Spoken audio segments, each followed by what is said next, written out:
live. Welcome to the NBA Strategy Show, Friday, January 8th. Crazy day yesterday. 10-game slate and a lot of weird stuff going on today. I'm not really excited at all for 6 p.m. tonight. That final hour might be ridiculous. I am Josh Engleman. I'm joined by Greg Ehrenberg. We are here to break it all down. So, Greg, how did yesterday end up, and how are you today?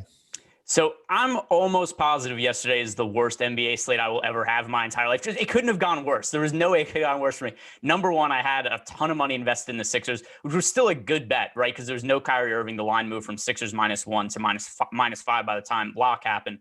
But here's the deal. It's not like they were a lock to win the game. They went from like a 50-50 proposition, the odds I had them at, to they had like a 65% chance of winning the game, which still means there's a 35% chance I'm going to lose. Now, that would have been bad enough in itself, because if they didn't win, I was having a bad night no matter what. But then I also bet on the Grizzlies after Colin Sexton got rolled out. I realized shortly after lock that I uploaded the wrong CSV before the slate. So because there was so much news yesterday and we were changing so much, I just clicked on the wrong one when I went to upload to FanDuel. And then one more thing, just the cherry on top of it all. So Colin Sexton gets ruled out, which not only makes me bet on the Grizzlies, also means I have to swap my lineups. So I swaptimize everything. My internet crashes 2 minutes before the game starts, which means I can't upload all of them. So everything was just a total crap fest. It could not have gone worse for me. Yeah. But it was so bad that I just kind of looked back and laughed at it. Like, I think a lot of people think about the mindset of, and people have asked me before, how do you play like DFS full time? And how does that affect you mentally? It's so inevitable that it's going to go poorly sometimes, right? Yeah. I've been doing this for like 6 years now, and you're going to take your lumps along the way, but it's so inevitable that when you get into it, you can't just have this mindset of like, oh, when I lose, it's going to suck, because it's absolutely going to happen.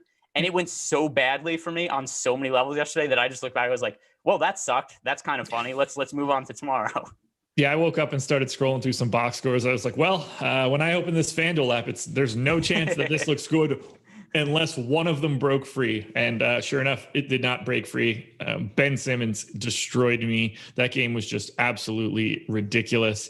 I didn't have much Colin Sexton when the news broke, so I ran up quickly. I knew that I didn't have enough time to fully update projections and run late swaptimizer. So I immediately just pulled out every share I had of Sexton, turned it into Damian Dotson, which turned out to be a fantastic move.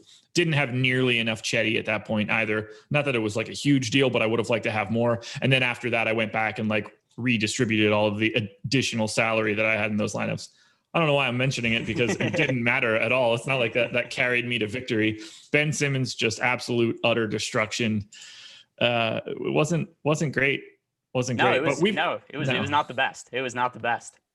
And then obviously we had talked about on Live Before Lock. I went with the idea of removing Anthony Davis from my player pool. Everybody was ruled in. My other suggestion was for everyone to go and bet on the Lakers if you thought that they were all going to play. Sure enough, line moved, multiple points, and they got beat by the Spurs. So nothing mattered yesterday. Life was just awful. 230 something people in here, 39 likes. Guys, hit that thumbs up.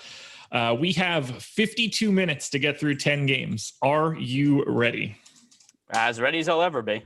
Okay.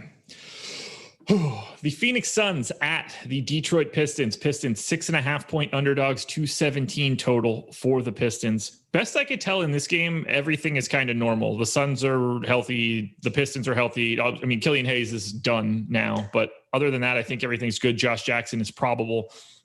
We'll start on the Phoenix side. Chris Paul, Jay Crowder, just north of 10% ownership on FanDuel. Chris Paul, 16% owned on DraftKings. Those are the only guys on Phoenix that are projected north of 10. I don't see anybody in this game that I'm super excited to get to. Clearly like Booker, Ayton, Bridges, Paul, those are guys you work into your lineups, but nobody stands out as a fantastic play. And I'd make the case that I think Chris Paul is a little over-owned, but otherwise Phoenix leaves me feeling pretty meh. How are you on the Suns? Yeah, and the other thing, too, is, this is going to be a slate where, we have to see what happens with the Nets situation, too. That's going to hold so much impact on the slate, but there's so much value on the Nets with Kyrie Irving likely to be out again that it kind of makes it hard to have interest in the fringe plays elsewhere on the slate. So for the Suns, the other thing with Booker and Chris Paul, both of them producing less from a fantasy perspective than they were last year. They're cutting into each other's usage. Both of them are spending less time on the ball just because both of them are such ball dominant players, and they're really cannibalizing each other's production. So that's going to keep me away from them until we see some sort of crazy price drop on either of them. I can't imagine I'm going to have much exposure to the Suns. And then that's going to be the case for a lot of these games on this slate anyways. There's a lot of fringe plays I'm not going to be interested in unless we find out that Nets game gets canceled. Yeah, the ownership that's coming into this game just feels like it's really easy to get away from and find other versions of, $4,400 small forwards or power forwards or whatever. And it's Chris Paul, and he's like properly priced. I don't see anything here. If I get to some Devin Booker, great, but this is not a spot that's going to have a lot of my ownership. The Pistons. I don't even want to talk about this. They're so bad. All right, so on the Pistons, I like Blake Griffin tonight. Yeah, so does the public. 20% owned on FanDuel, where he's 5,500. Okay. No one on the Pistons is in double digits on the DraftKings side. And I think like most of these guys are all like, 8 to 12% type guys. Jeremy Grant, Blake Griffin, Josh Jackson, Mason Plumlee, like they're lineup filler. They're not lineup guarantees, but we need to talk about Blake. 5,500 on FanDuel. I think that ownership looks spot on. I mean, he's playing the minutes when he's out there. He's clearly not the same guy, but 30 to 32 minutes at a 1 to 1.05 fantasy point per minute type guy. I mean, you kind of have to look at Blake Griffin. He's a solid value. You going to Blake? Yeah, I'm going to have him in my player pool tonight on FanDuel. DraftKings, not quite as interested, but I'm sure I'll have him somewhere around, like 10% or something like that. It's just, he's so cheap for a player of his caliber. And the minutes haven't always been there for him, but he's also, he always gets hurt, but he's been hurt at times this year. He dealt with a concussion. They've been resting him on back-to-backs. Another thing also is that the Pistons just get their faces kicked in a lot of slates. So they lose by double digits almost every game, which is one of the other reasons that we see Blake Griffin's minutes limited at times.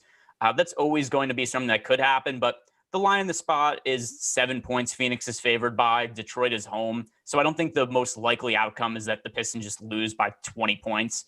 They have played games against the Bucks where they were like 15-point underdogs, and they kept those, relatively close. So they're probably going to get blown out more than any other team in the league, but I'm not just going to build my lineups assuming that's the case every time. So like you said, Blake Griffin at his price point, he's going to be my player pool and probably about properly owned on FanDuel.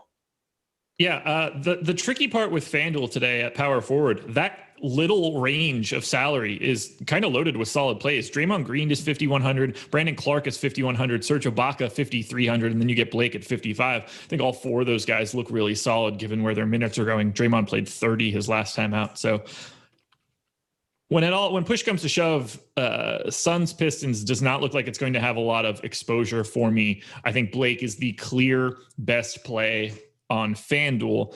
I do kind of like Josh Jackson a little bit. Ownership didn't get into double digits. He's 5,100, so it's not that I'm enamored with him, but just a guy that I'll have my eye on at least a little bit. And if Jeremy Grant's 7,800. Yeah, it's too much. If he keeps being like a 26% usage guy, I get it, but 7,800 is just too much. Anyway, we've spent too much time on Suns and Pistons. So moving it on. All righty, buckle up for this one, everybody. The Washington Wizards at the Boston Celtics. The line right now is Celtics minus 5.5 with a 234 total. I think that is going to move. I don't expect Russell Westbrook to play in this game. He dislocated his finger in his previous game. Apparently he's still in a little bit of pain, and they are on a back-to-back. Russell Westbrook, generally speaking, is going to sit out one part of a back-to-back. It seems logical to me that he would set out this piece, take an extra day to try to heal up. So I've actually pulled Russell Westbrook from my projections for right now. That's not all we've got in this game, however. Boston has multiple guys on the, I don't want to say the COVID list. I don't know the proper name for it. Health protocol list. Yes, thank you. So Robert Williams, Grant Williams, Tristan Thompson, and I believe there's a fourth that's a little bit less important, but basically like all of the legitimate centers potentially not available for the Celtics. I've pulled all of them from projections today. I'm going with the expectation that they are not playing, at least as of right now. So let's start here. What are your thoughts on the Russell Westbrook situation? What are your thoughts on the Boston situation? Yeah, so I didn't take him out yet. He's listed as questionable right now, But to your point also, if you're going to have him sit in back-to-back situations, by the way, before the season, Scott Brooks said that he doesn't anticipate Russell Westbrook playing in any back-to-backs this year. If that's going to be the case, why would you play him today and then not play him tomorrow when it figures that his finger will be a little bit more healed for tomorrow? So I think it does make more sense that he's probably more likely to sit than play, but we've seen teams make weird decisions. So who knows? I'm not totally confident that he's going to be out, but if he is out, then we have Bradley Beal coming off of a 60-point game, and he's going to pick up a ton of usage. I mean, as is, he had a 47% usage rating with Russell Westbrook a little bit banged up last game. We saw him last year. He was terrific when he was the primary focal point of the offense. Now, with that said, he's been priced up because he just scored 1 million points last game. So it's not like we're getting Bradley Beal at the 8,000 salary that he opened the season at. So while he's going to be somebody I want to get exposure to, this isn't somebody who's going to be in 60% of my lineups or anything like that because he's been priced up already. Okay. I like him a lot, but I agree that he's not a massive owned. I mean, when you're 10-1 and 9,700, you should have some of him because he's going to dominate the ball, have close to 40% usage. I like the idea of it all, but it's not like you could just go crazy at that price tag. On the Boston side, you go in the same scenario. You're assuming that all of these guys are not going to be playing today? Yeah, I think that's the right way to approach it. So I like Daniel Tice a lot from the Boston side. I think that Jason Tatum also makes a lot of sense. He's probably going to get increased rebound rate, just assuming there's going to be a lot of big men that are out there. So those are the two guys that I'm really focusing in on. Points per dollar, it's Daniel Tice is the best play from the Celtics side. Yeah, love Tice, love Tatum, love Brown, love Smart. Those four guys are going to be core options for me. They show up in optimals a ton. Ownership might be high on a lot of these guys. We shall see. A couple of them are in the 20s. Tice not there yet. I just don't think that we have that enough information, but those four guys look incredible. So let's say this. If those guys end up out, do you like anybody outside of that core four from Boston? Not really, because also this is a situation where I think it's going to be hard to figure out what some of the peripheral minutes are going to be for Boston guys. Where it's and also they're not all that cheap anymore either. Certain guys like Peyton Pritchard, and I don't even what end of the bench Celtics guy at this point do you even think is going to get a significant amount of minutes? Because I don't even know what to make of that. Who's the next big man up that you'd feel comfortable playing decent minutes? I think Daniel Tice is just going to play as many minutes as he can handle. Yeah, I mean, I gave Taco Fall a few minutes, but he's not that's not a good spot for him ever. Yeah. It's just going to end poorly usually. So I'm going to go ahead and just skip that one. Yeah. I didn't have anybody grade out well at all. Semi for 3,200 on DraftKings, I think is mildly viable given that price tag, but I'm not going to sit here and advocate aggressively for a guy that scores 0.6 fantasy points per minute. Yeah, I'm going to bring this up really quick, what he did last year. I remember it was extremely poor, at least his FanDuel stats last year. So yeah, he played 16 minutes per game last year and scored under 10 fantasy points per game. He's a very bad fantasy producer. So, I mean, even considering that at last year's rates, you could give him over 30 minutes and you'd expect him to score 15 fantasy points. Yeah, I gave him 26 and I projected him for 18 and he still looks like a not all that interesting fantasy performer. Let's flip it back over to the Wizards. If Russell Westbrook is out, Raul Neto is going to become a value, 4,200 on FanDuel, 3,900 on DraftKings. I certainly like that and we'll be going to it. A little bit of Thomas Bryant seems fine. I like him a little bit more on FanDuel at 6,400 than I do on DK at 7K. Anything else from the Wizards? No, it would have to mostly be Neto and Bryant. Ish Smith was somebody who earlier in the year I thought that he could play a lot of the minutes when Russell Westbrook, the first game we saw Russell Westbrook sit, but it was just Raul Neto who played the majority of the minutes. Neto has played in his starts, bringing up the numbers right now.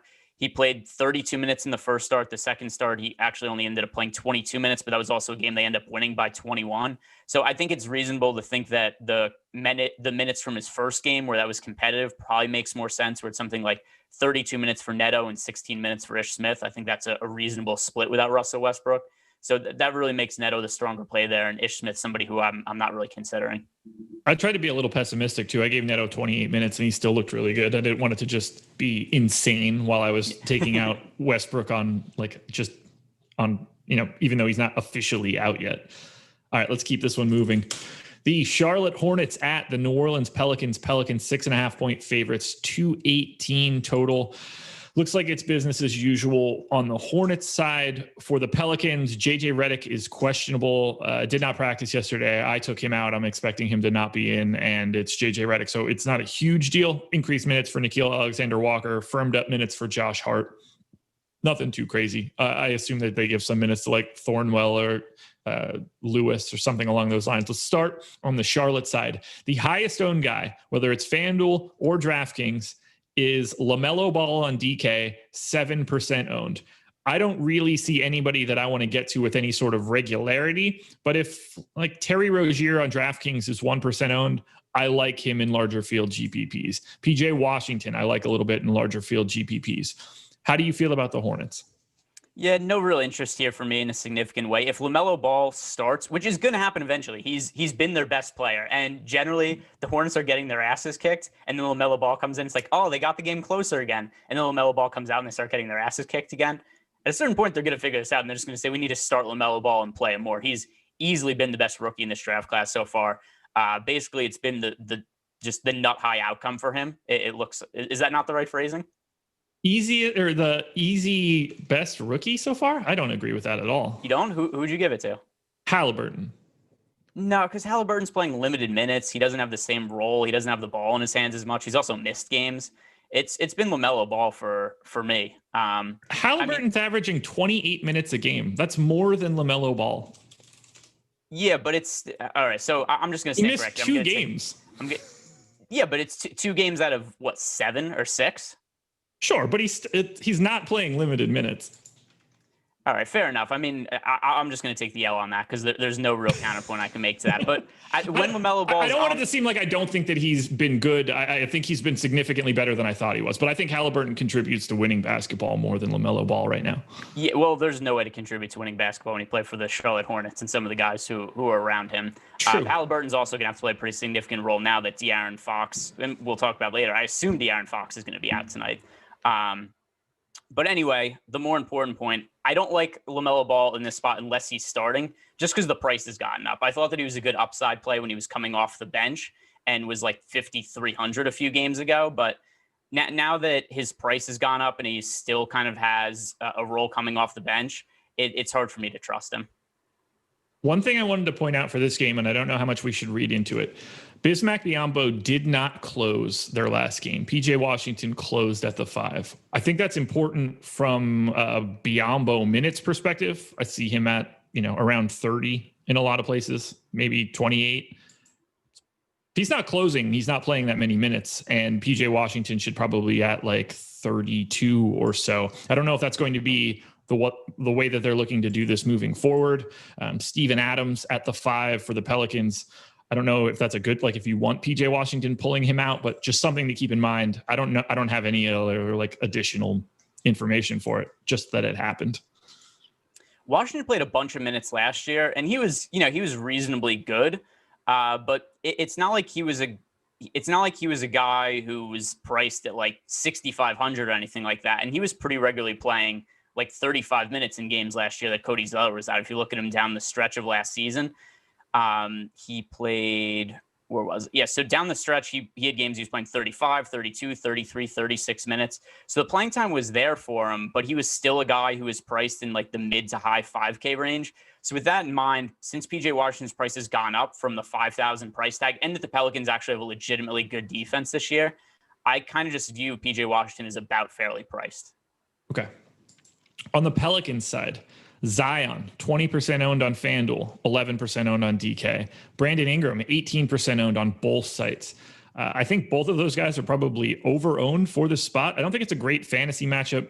218 total, ultra low. I like Zion. I like Brandon Ingram. I don't get the sense that I want these guys today with any sort of regularity. Do you like the Pelicans more than I do?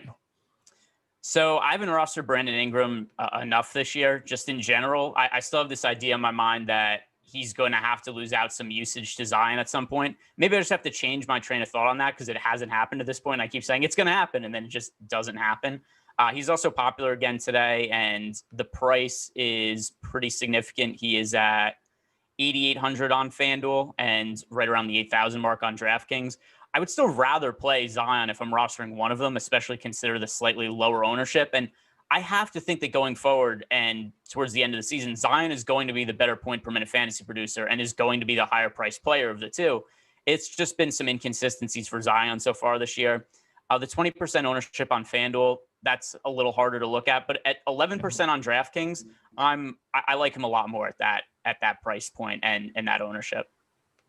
I like him more on FanDuel, but if the public is already there, like I think it's just easier to get to on DK. But I don't really want to get anything here, and maybe Lonzo in the battle of the balls, but other than that, this is just not a good DFS spot.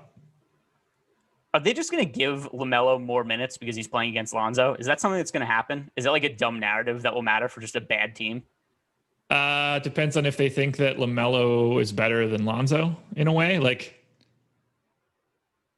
if they have any idea that Lonzo just completely wrecks his brother generally, or is like in his head, then probably not. Who do you thinks is like? Do you think that LaMelo thinks he's better than Lonzo? I think LaMelo thinks he's better than everybody. So yes, like I think he might think he's the best player in the NBA right now. That's fair. That's good luck. Look, that could work for you. That could end up taking you to the top, or that could end up making you Dion Waiters. You know what's funny is when you said that, I had loaded. I was going to say, or that can make you somebody who eats an edible and overdoses on a plane ride, and then you pulled out Dion Waiters. So we were definitely on the same wavelength there. Great minds. Final game in the 7 to 7:30 window, Oklahoma City at the New York Knicks. The Knicks 3-point favorites at home, which is incredible. 208 implied total, which is also incredible. No one on FanDuel for the Thunder north of 7% ownership. That would be Al Horford. I will be once again getting to Shea at 7,900. George Hill, 13% owned at 4,800 on DraftKings. That is not something that I'm all that interested in. Probably just get to more Shea, but I don't really want much from Oklahoma City. So talk to me about the Thunder.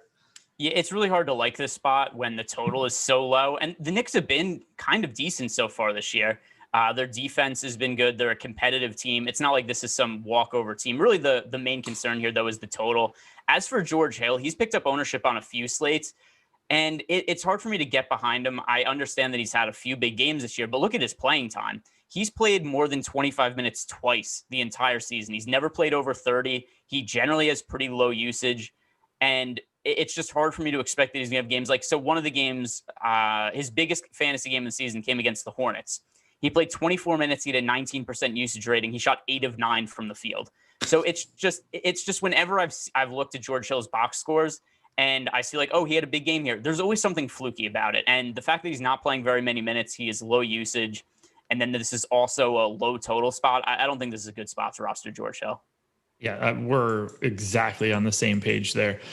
All right, let's move it over to the Knicks. I gave Randall 38 minutes. I gave RJ Barrett 38 minutes. I feel like I should give them 48 minutes. I don't know what to do with these guys anymore. It's driving me insane. We've got Randall double digits in ownership on FanDuel. Barrett, same. Elfrid Payton at 5,500, projected for 37% ownership. That feels a tad high, although I get it. Again, monster minutes. They shorten the rotation up even more over the past 2 games. On the DK side, it's kind of flatter. RJ Barrett, Elfrid Payton, Austin Rivers, all at 10%. Julius Randle at 6% because he's 9,800 on DraftKings now. Oh my God.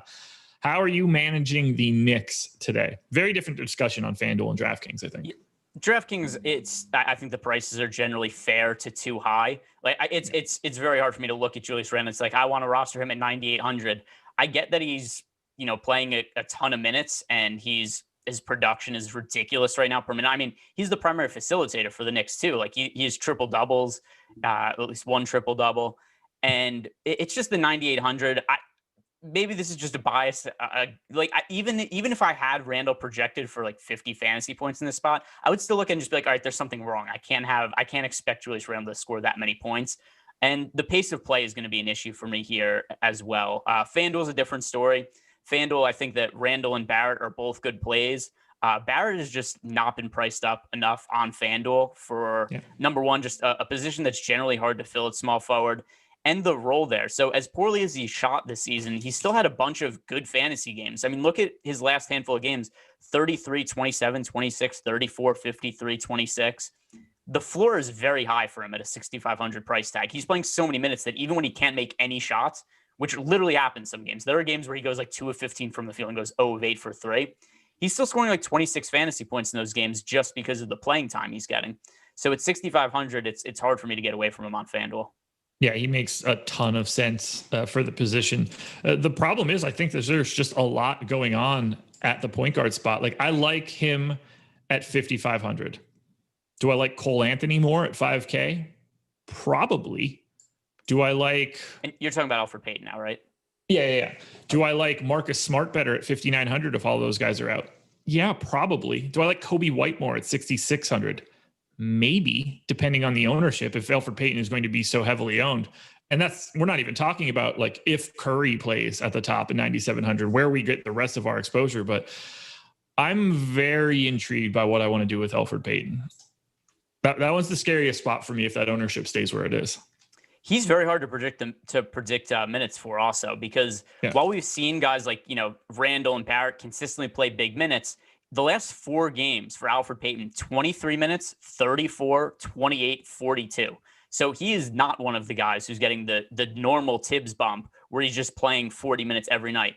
We did see it last game, and it happens at times. But still, Emmanuel Quickley is in the mix now. We have Austin Rivers in the mix. There's other guys that he could give minutes to, and we've seen that happen at times. But there's also, so it's weird because he could play 40 minutes, he could play 28 in this game, and it's really hard to know. There's a lot of variance there. So I mean, Elfrid Payton's also clearly a slate breaker for his price on FanDuel. I feel like the way that I'm going to go about it is just probably be around or a little bit under his ownership, just because I don't want it to be a situation where just Elfrid Payton breaks the slate. If it continues to be mid 30s, closer to lock, he'll be one of my biggest fades. There's just going to be too much out there today. Yeah, but we shall see. I think that's reasonable. I'm going to have him projected well, so it's hard for me to get away from somebody in that situation. I'm more apt to just go around even to the field. Fair enough. Guys, promo time. If you're looking to get some Awesemo.com premium stuff, use the promo code 2021. Get yourself 20 days of Awesemo Plus for $21. That's projections, ownership, boom bust tool, lineup builder, and tons more. 2021. That is the promo code that you enter. 20 days for $21. Or the one that I think you guys should do, use the promo code HAPPY, HAPPY. You can get 20% off an Awesemo Plus yearly package. So if you get it today, you'll have it until January 8th of 2022. And then you get to hang out with us. You get premium Slack, all that same good stuff that I just mentioned. You can hang out for a full year. I think it's the best deal. We don't run deals on our yearly passes all that often. I think that you guys should go check it out. Or let's say you don't want to make that outlay and you want to see, like, maybe I could just get lucky. You're in luck. Head to @Awesemo_com. That's our Twitter account. And follow the instructions on the tweet. Predict whether Steph Curry or Kawhi Leonard scores more points tonight. Might want to wait a little bit just in case Steph doesn't play, because Kawhi is going to become a very obvious answer at that point. One random winner gets a chance at a free month of Awesemo Plus. So maybe you could just do that. Try to guess the right score. Randomly will be picked. So if you pick Steph and it's Kawhi, you don't have a chance. So make sure you're paying attention to the news later, but check out that pinned tweet at Awesemo_com.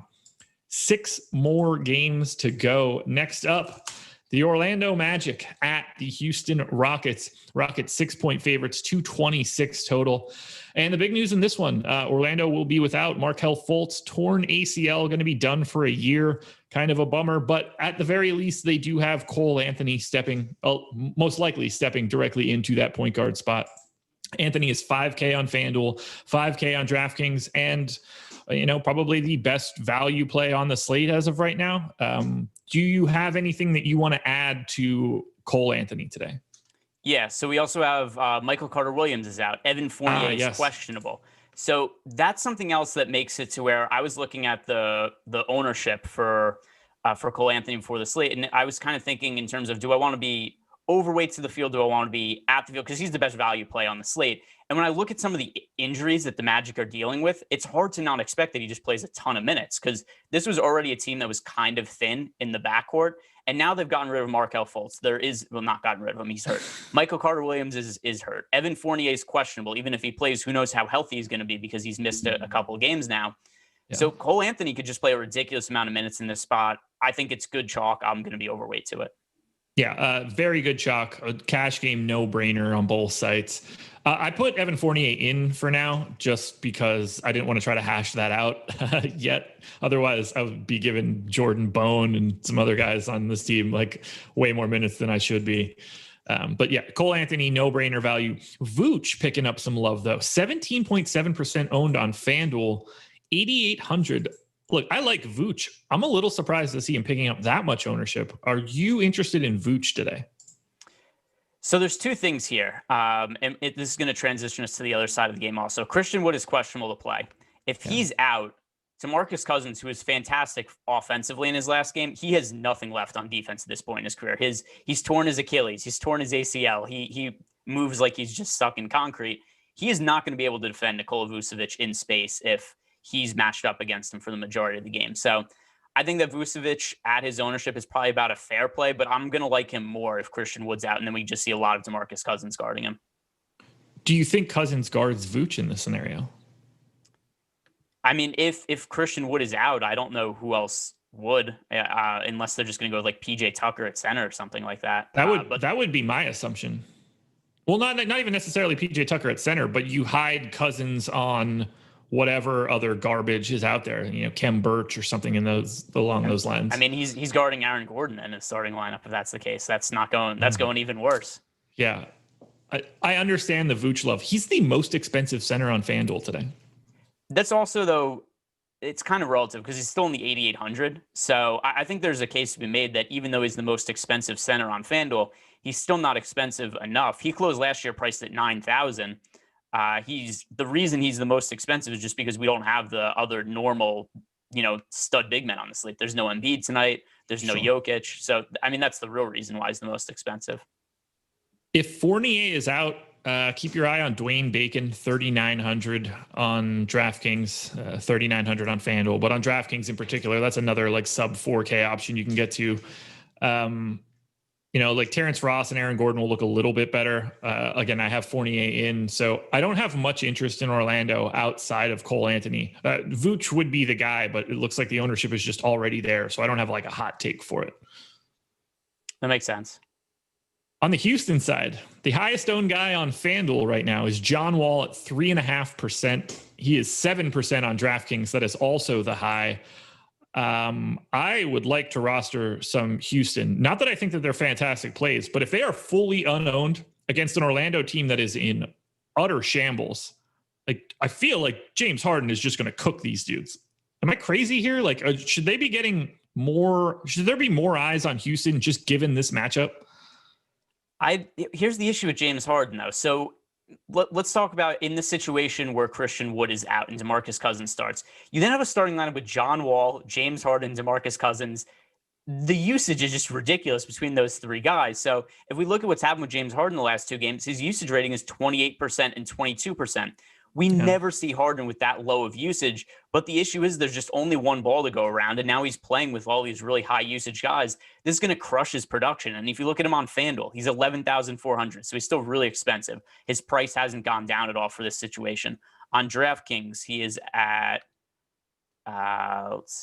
he is at 11,000. So he's the most expensive player on both sites, and he should have gotten a price decrease, but he just hasn't on either site.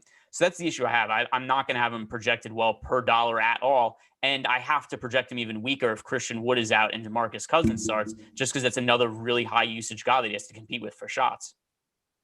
This game is going to be wacky. It's like if Christian Wood plays 7,900, is he like a really good play on DraftKings today?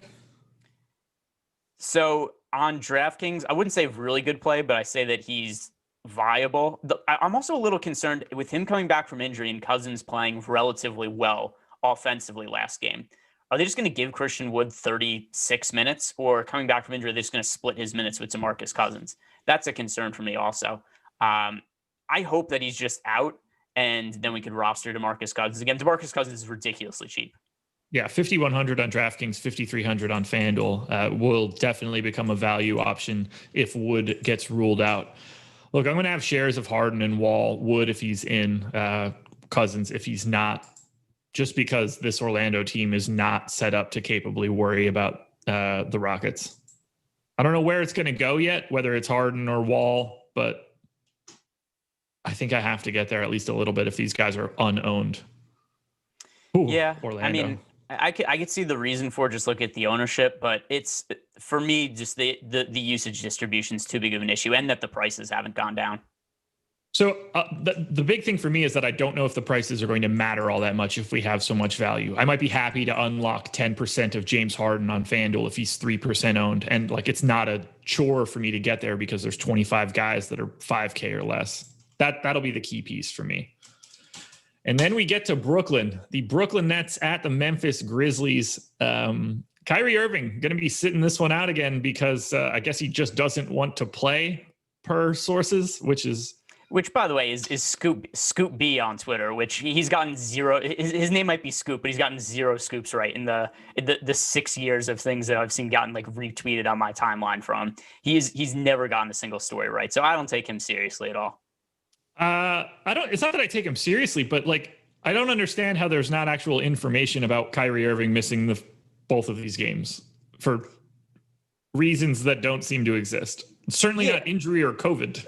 No, I mean, it could have been a death in the family or something like that, though, and he just doesn't want to reveal that publicly. I don't know. Here's the other thing with Kyrie, too. He is never going to get a fair shake from the media, and a lot of it is his fault, too, because he wasn't happy with how he's been handled in the past by the media, and he feels like he's been quoted, taken out of context, which happens to players all the time. But he took it so personally to the point where he says, well, you know what? I'm never going to talk to the media again, which is not going to improve your standing with the media at all. So now anything that happens with Kyrie Irving, number one, fans don't like him. So anytime that a reporter just puts out some sort of sensational headline, people are going to retweet it like crazy and make all the jokes they want. So that's going to be something that's always going to get a lot of clicks. And now you've got that Kyrie Irving is in bad standing with the media because he says he won't talk to them. So now they're more inclined to put out sensationalist headlines about Kyrie Irving. So he's just going to get treated like this forever now. So whatever the situation is, like Kyrie could have a cold, be away from the team. He's not going to reveal that information to the media because he doesn't want to talk to them. So then they can just make up whatever they want. And everybody's going to run with it because it's fun to make fun of Kyrie Irving. Well, with him out, 6,800 Karis LeVert on FanDuel, 7,400 Karis LeVert on DraftKings. Pretty much the same as yesterday, only there happens to be 5 more games on the slate. He's the clear-cut, no doubt about it, top play of the day. Yeah, so yesterday, the only thing that held back Karis LeVert was, number one, that they blew out the Sixers, much to my chagrin. And he was also inefficient, right? So he scored over 50 fantasy points yesterday, 37% usage rate. Makes 9 of 25 shots. You could look at his box score yesterday and you could say, you know what, he should have scored more fantasy points than what he did because his minutes were cut short because of the blowout. He couldn't make his shots, but he still ends up being the top play by like a pretty wide margin. I don't think anything that should be different about this slate. He's clearly one of the top plays. The only thing we have to consider is, will the Nets actually play tonight? Because they played the Sixers last night. Seth Curry tested positive for COVID, so now the Sixers are all quarantining. And given how we've seen the NBA, be pretty conservative with these sort of situations, it wouldn't shock me to see that they just say, we're going to be safe and cancel the Nets game. But we should know this before the slate starts anyway. Yeah. So jamming your Karis LeVert should be one of the first things you do from a cash lineup perspective. Are you going to anybody else from Brooklyn? Jared Allen is at 10% ownership, TLC at 10%, Chris Chiozza at the flat minimum on DraftKings at 10%, DeAndre Jordan on FanDuel at 3,900 is 13% owned. I see a couple of these guys as viable filler, but the only 2 guys that I would want to get with any sort of regularity would be LeVert and Allen. Don't necessarily think I need a lot of yesterday's hero, Joe Harris, who I'm really glad that I worked that exposure back on Live Before Lock when I was getting like 40%. That worked out perfectly. So at first glance, I thought that right before the show, I was looking at Chris Chiozza. I was like, oh, Chris Chiozza at min price. That makes sense. He only played 16 minutes yesterday, so maybe a little bit less interest in Chris Chiozza than I thought I was going to. Other Nets guys, the center minutes yesterday, and it's hard to know, was this because it was a back-to-back situation? Was it because of the score of the game? Was it due to something else? Jared Allen and DeAndre Jordan just split the minutes down the middle pretty much. They went, Jared Allen in the first half played the first 9 minutes of the game, then didn't check back in until there was like 3 minutes left in the second half. So they were just dead splitting the minutes between DeAndre Jordan and Jared Allen. That's a little bit of a concern for me. I don't necessarily think that means that that's going to be the case all the time going forward, but it also means that I'm not going to like Jared Allen as much as the starting centers I thought I was going to. Really? I mean, I gave him 29 minutes. They just went dead even with him yesterday. And Jared Allen played 28 minutes yesterday. DeAndre Jordan played 18. But that was only because of the blowout. So in the first half, it was 12-12.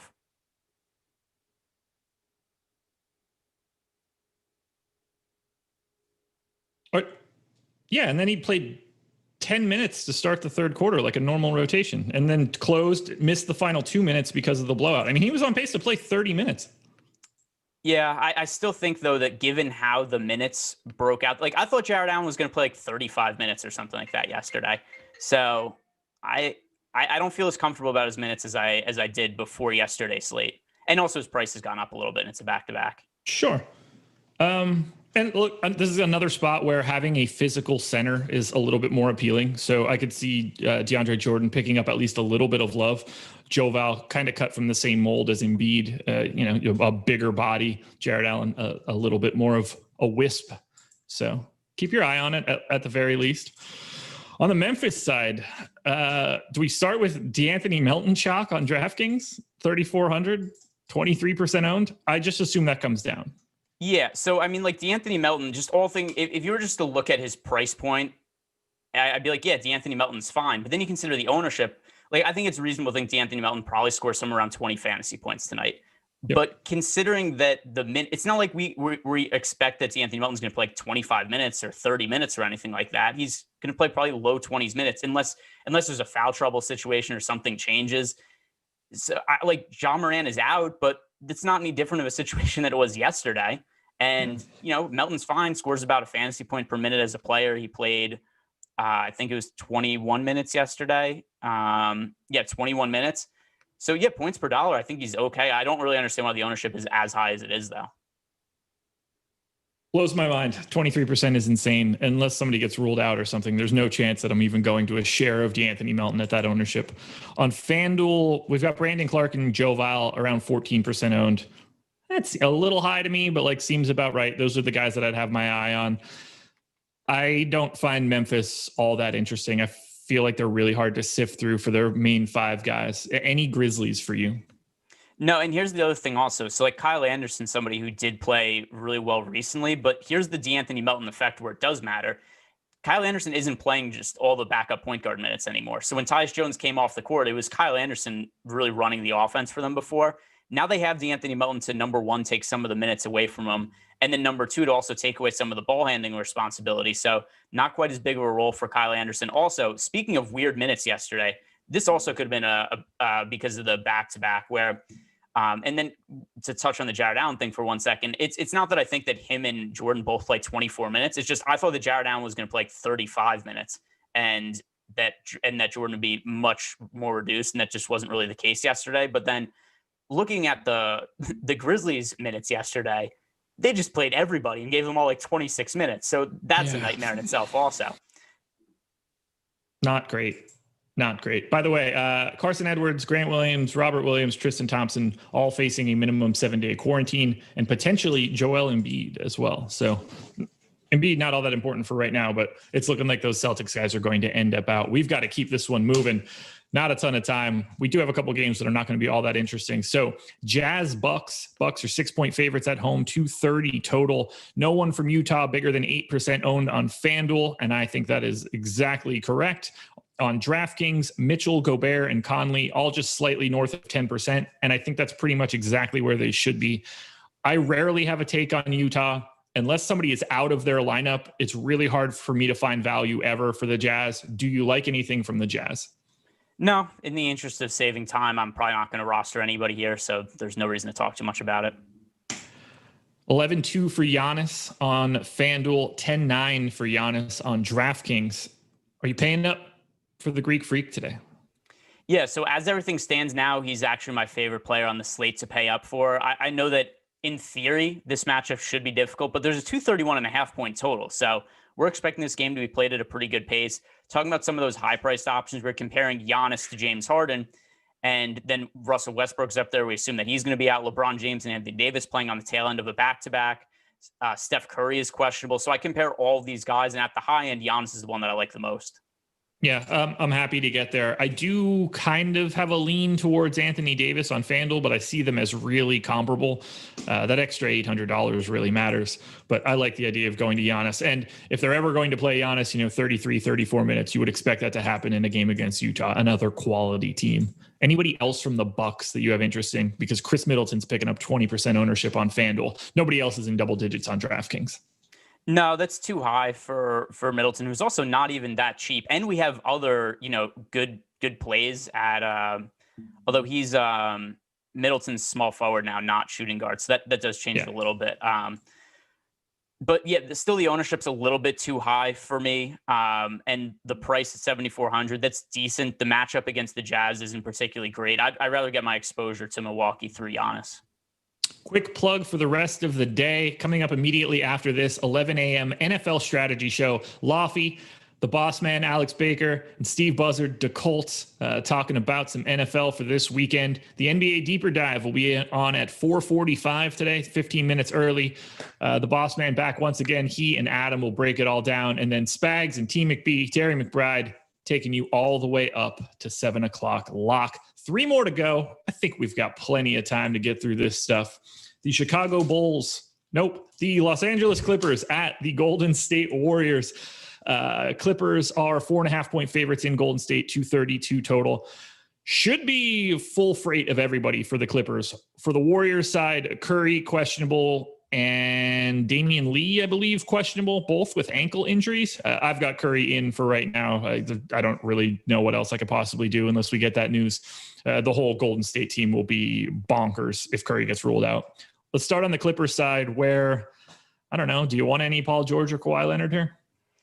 So with Paul George, he's gotten off to a good start of the season. He's just too expensive to me at this point. I have to look at his production from last year and what he generally did, where he produced well, but the price tag is really at its ceiling now. There's not a point where I see that Paul George is going to be like a 10,000 player with a bunch of options on the slate. He's somebody who's not going to make the cut for me.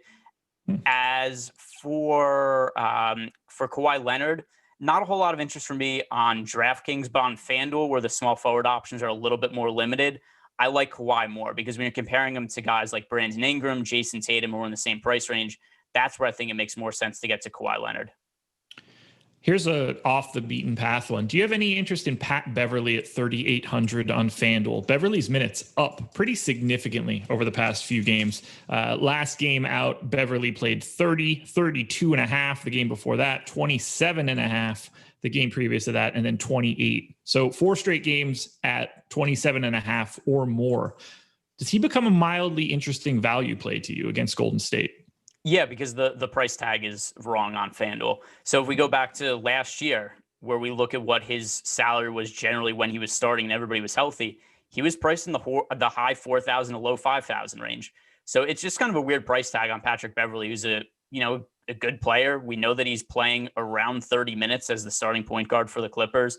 I know that he isn't necessarily lighting the world on fire from a fantasy perspective to start the year, but I think we should expect that his production is going to end up being somewhere close to what it was last year.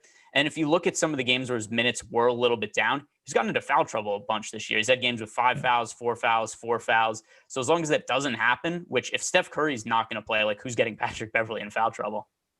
If Steph Curry's not going to play, I don't know if Beverly's as necessary either. But if Curry is out there, I think you do see Beverly for that full run.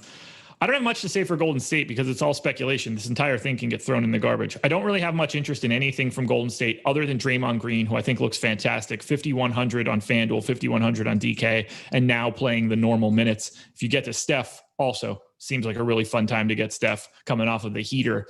If he's out, half of this team is going to look pretty reasonable given their prices. But do you like anything with Golden State, assuming Steph Curry plays? Yeah, then it would be Curry and Draymond Green. You mentioned him before. I think that he's a really strong play. The price is really low and the minutes don't really look like an issue anymore. If this is a competitive game, I fully expect that Draymond Green would just play normal big minutes. Yeah. So I think Draymond's a good looking play. As for Steph, I'm a little concerned he's listed as questionable just because after he got hurt the other day, they don't think it's a big deal. They expect him to play on Friday. And then he came out listed as questionable. So does that mean his ankle swelled up? Does that mean they just listed him questionable as a formality? There's just not enough information there for me to really make an opinion at this time. Yeah. Josh Gregg checked breaking news. Oh no. Yeah. So all the Celtics guys are going to be in quarantine. So Carson Edwards is available, and Jeff Green is not on the injury report. Good to know. So pretty much everything we said before then still holds. 2 to go. Bulls and Lakers. Lakers 9.5-point favorites at home against the Chicago Bulls. 229 total. On the Bulls side, Levine, White, Porter, all in the team. Well, 10 to 15% ownership on FanDuel. No one north of 7% on DraftKings, and that 7% guy is actually Garrett Temple. So buckle up for that one. I really like Levine. I really like White on FanDuel. Probably have more than the field on both of those guys. I don't really need the Otto Porter experience as much any longer. And then I'd be happy to get to Levine and White on DraftKings as well. I think they're both going a little over or under owned. How do you feel about Levine, White, Porter, anything for the Bulls today? Let me just look at the latest ownership for Porter. Porter has been like ridiculous chalk basically every slate. A little more reasonable now at 17%. He's been like 25 to 30% a bunch of other slates. So 17%, I think that's okay, assuming he keeps starting. I'll probably be about neutral to the field on him. I've been overweight to Kobe White on almost every single Bull slate this year. I don't see a reason to jump off him. He's playing big minutes this year, big role, big usage. So I'm fine with him also. I think where it gets a little tricky in terms of lineup construction is on a 10-game slate.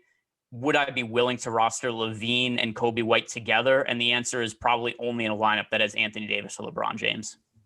Speaking of Anthony Davis and LeBron James, how are you feeling about these guys? AD not picking up all that much ownership today. I would rather have AD than LeBron.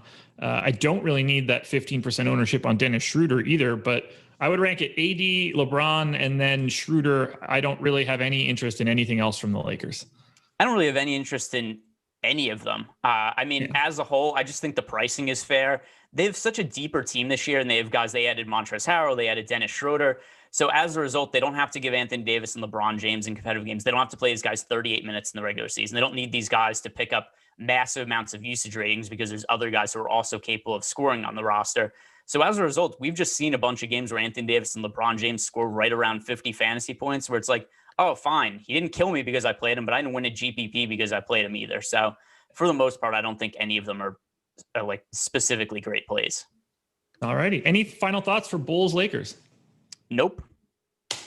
Final game, Raptors at the Sacramento Kings, 5-point underdogs. The Sacramento Kings are at home, 226 total. On the Toronto side, Van Vliet, Lowry, Siakam, all about 15% owned on FanDuel, picking up a little bit of love on DraftKings as well. OG Anunoby is another guy that keeps popping up for me that I really need to have stop popping up for me, at least from a DraftKings perspective. I don't find Toronto to be that interesting today or really any other day from a DFS perspective. Lowry, Siakam, Van Vliet, these are guys that just find their way into my lineups in the 5 to 10% range, but they're never just value plays, much like Utah, because they're always just sort of around where their price should be. Yeah, there's nobody here that I'm going out of my way to target. The other thing also is I think we're going to end up with a bunch of value on this slate, and that's just going to squeeze a lot of the mid-range plays. So like early in the day, I could look and be like, oh, Siakam looks okay, Lowry looks okay. But I know by the time we get to lock on a 10-game slate like this, I'm going to end up going stars and scrubs. The only mid-range guy I'm really going to be targeting most likely is Karis LeVert. And then it's just going to be me going with a lot of cheap guys and then jamming like Giannis into a bunch of lineups with value plays.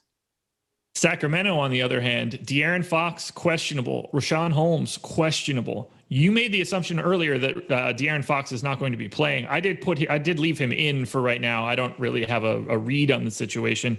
How are you approaching the Sacramento Kings today?